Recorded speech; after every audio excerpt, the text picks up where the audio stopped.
अभी हम इस वीडियो में आप लोगों को हिंदी के 20 VBI ऑब्जेक्टिव क्वेश्चंस बताने वाले हैं। ये ऑब्जेक्टिव क्वेश्चन 2024 बोर्ड एग्जाम के लिए बहुत ही इंपॉर्टेंट है।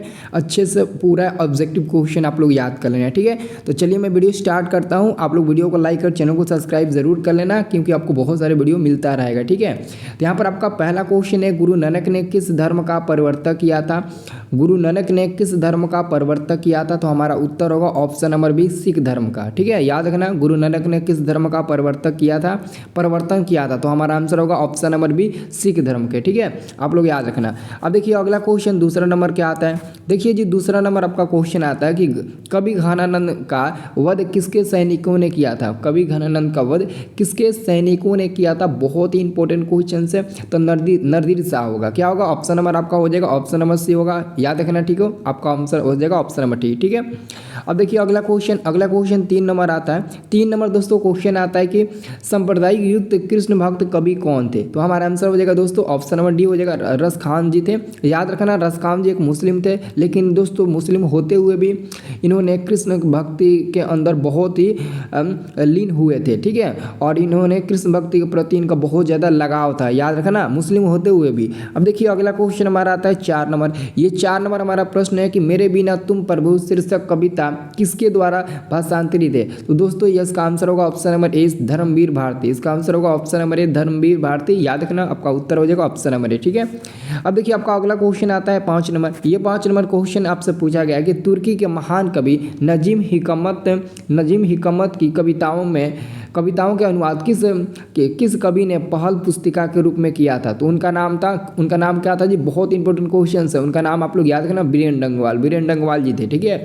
आपका उत्तर हो जाएगा ऑप्शन नंबर बी, 5 का। अब देखिए अगला क्वेश्चन हमारा आता है 5 नंबर। देखिए ये 5 नंबर हमारा प्रश्न है कि बहादुर शीर्षक पाठ के लेखक के बड़े लड़के का क्या नाम था? बहादुर शीर्षक पाठ के लेखक के बड़े लड़के का क्या नाम था? तो याद रखना दोस्तों, बड़े लड़के का नाम था किशोर नहीं तो लास्ट में डंडे से बहुत ही कस के पिटाई कर दी थी बहादुर को। याद है ना आपको? आपका आंसर हो जाएगा सी नंबर, ठीक है। अब देखिए अगला प्रश्न आपका आता है 7 नंबर। देखिए ये 7 नंबर प्रश्न है कि निम्नलिखित में से कौन हिंदी आलोचना के महत्वपूर्ण हस्ताक्षर थे? यहाँ पर आपका थे होगा, क्या होगा जी? थे। तो हमारा उत्तर क्या होगा? बहुत ही इंपॉर्टेंट क्वेश्चन है, ठीक है। इसको आप लोग भूलना मत, बहुत ज़्यादा ये इंपॉर्टेंट क्वेश्चन है, ठीक है। तो आप लोगों का उत्तर क्या होगा जी? हाँ, वेरी गुड, बहुत लोग इसका आंसर बता रहे हैं, ठीक है। रामविलास शर्मा जी, ठीक है। याद रखना, रामविलास शर्मा जी होगा, ठीक है। अब देखिए अगला प्रश्न आपका आता है कि मेघदूत का जर्मन में अनुवाद किसने किया था? मेघदूत का जर्मन में अनुवाद दोस्तों किसने किया था? तो मैक्स मुलर ने किया था। मैक्स मुलर, क्योंकि मैक्स मुलर का जन्म जर्मनी में हुआ था, तो पक्का दोस्तों निश्चित रूप से मेघदूत का जर्मन में अनुवाद मैक्स मुलर ने ही किया था, ठीक है। अब देखिए अगला प्रश्न आता है कि 9 नंबर कि हजारी प्रसाद द्विवेदी जी का जन्म किस वर्ष हुआ था? हजारी प्रसाद द्विवेदी जी का जन्म किस वर्ष हुआ था? तो दोस्तों हम लोग उत्तर देंगे 1907 ईस्वी में, जिस वर्ष भारत में Tata iron and steel company की स्थापना हुई थी, उसी वर्ष दोस्तों हजारी प्रसाद द्विवेदी जी का जन्म भी हुआ था, ठीक है। अब देखिए अगला प्रश्न हमारा आता है 10 नंबर। ये 10 नंबर प्रश्न है कि नाखूनों का बढ़ना मनुष्य की किस वृत्ति का परिणाम है? किस वृत्ति का दोस्तों परिणाम है? तो दोस्तों हम बताना चाहेंगे पार्श्विक वृत्ति का परिणाम है। पार्श्विक वृत्ति का परिणाम है, तो हमारा आंसर हो जाएगा ऑप्शन नंबर बी, 10 का, ठीक है। याद रह गया। अब देखिए अगला क्वेश्चन हमारा 11 नंबर। 11 नंबर आपका प्रश्न आता है कि धारा नगरी का कौन शासक अपने विद्यानुराग के लिए इतिहास में प्रसिद्ध थे? तो हमारा सही उत्तर होगा क्या? बहुत इंपॉर्टेंट क्वेश्चन से हमारा, एक मिनट देखो, ऑप्शन नंबर आपको बी नंबर में यहाँ पर दे दिया गया है, ठीक है। ऑप्शन नंबर बी में आपको दे दिया गया है राष्ट्रकूट शासक अमोध वर्ष, ठीक है। यहाँ पर हमारा आंसर बी नंबर वाला होगा, जो सी के स्थान पर दे दिया, ठीक है। बट कोई बात नहीं। अब देखो अगला हमारा क्वेश्चन क्या आता है? अगला क्वेश्चन आता है स्वरों के उच्चारण में लगने वाले समय के आधार पर स्वर्ण वर्ण के कितने भेद होते हैं? तो 3 भेद होते हैं। कितने भेद होते हैं? स्वर्ण वर्ण के 3 भेद होते हैं। किसके अनुसार? तो उच्चारण में लगने वाले समय के आधार पर स्वर्ण वर्ण के 3 भेद होते हैं, ठीक है। अब देखिए अगला क्वेश्चन च का उच्चारण स्थान क्या है? च का उच्चारण स्थान क्या होता है जी? तो च का उच्चारण जो स्थान होता है ना, वो क्या होता है? तालु होता है। तालु होगा, ठीक है। आपका उत्तर हो जाएगा सी नंबर। अब देखिए अगला क्वेश्चन आता है कि निम्नलिखित में अंतस्थ व्यंजन कौन है। निम्नलिखित में अंतस्थ व्यंजन आपसे पूछा जा रहा है कि इसमें से कौन सा अंतस्थ व्यंजन होगा, तो हमारा आंसर होगा लॉ। लॉ आपका अंतस्थ व्यंजन हुआ, ठीक है।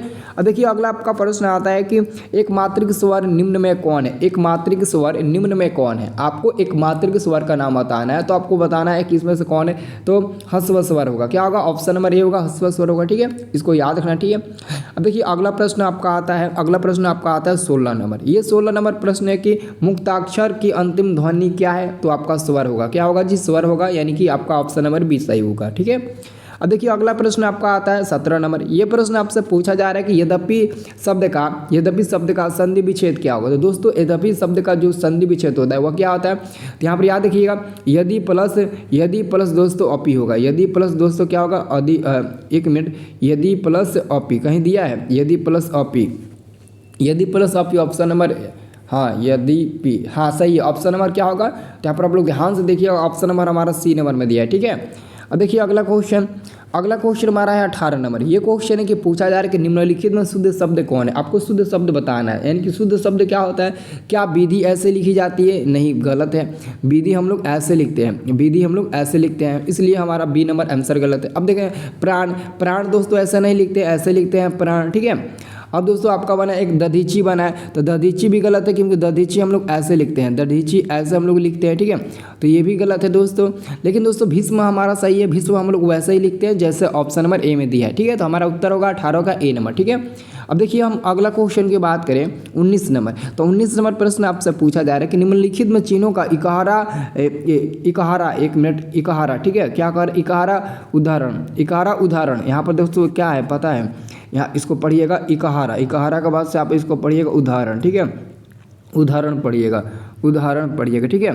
तो आपसे क्वेश्चन पूछा जा रहा है कि निम्नलिखित चिन्हों में इकारण उदाहरण चिन्ह कौन है, तो ये वाला होगा जो ऑप्शन नंबर डी में है ना। जैसे कोई भी हम शब्द लिखते हैं, जैसे लिखते हैं हम राम, तो राम शब्द लिखते हैं, इकारा उदाहरण हम लोग ऐसे कर देते हैं ना, तो ये आपका किसका चिन्ह होता है, तो आपका ये चिन्ह होता है इकारा उदाहरण का चिन्ह होता है, ठीक है। तो याद रखना आपका आंसर मिलेगा डी नंबर वाला। क्या मिलेगा जी, आपका आंसर मिलेगा डी नंबर वाला, ठीक है। अब दोस्तों एक और अंतिम क्वेश्चन बचा है, त्र क्या है, ये लॉ में आपको याद है ना, त्र क्या है, तो त्र दोस्तों आपका संयुक्त व्यंजन है, ठीक है। हमारा उत्तर होगा ऑप्शन नंबर बी। क्या होगा, ऑप्शन नंबर बी होगा, ठीक है। तो ईमानदारी से बताइए तो कितना प्रश्न आपको याद था। दोस्तों आप लोग ना चैनल को सब्सक्राइब जरूर करिएगा, क्योंकि आपको ना हमेशा इस पर वीडियो मिलेगा, कम से कम दिन भर में दोस्तों 5 से 6 आपको वीडियो मिलता रहेगा, और सब्जेक्ट का बारी से सबका वीडियो मिलेगा, ताकि आप लोग एग्जाम में अच्छे मार्क्स ला सको, ठीक है। तो अपने दोस्तों के पास भी शेयर करिएगा, मैंने बोला था ना ग्रुप बना लीजिएगा, और सारे मतलब कि अपने ग्रुप में अपने दोस्तों के पास इस वीडियो को शेयर करिएगा, ठीक है।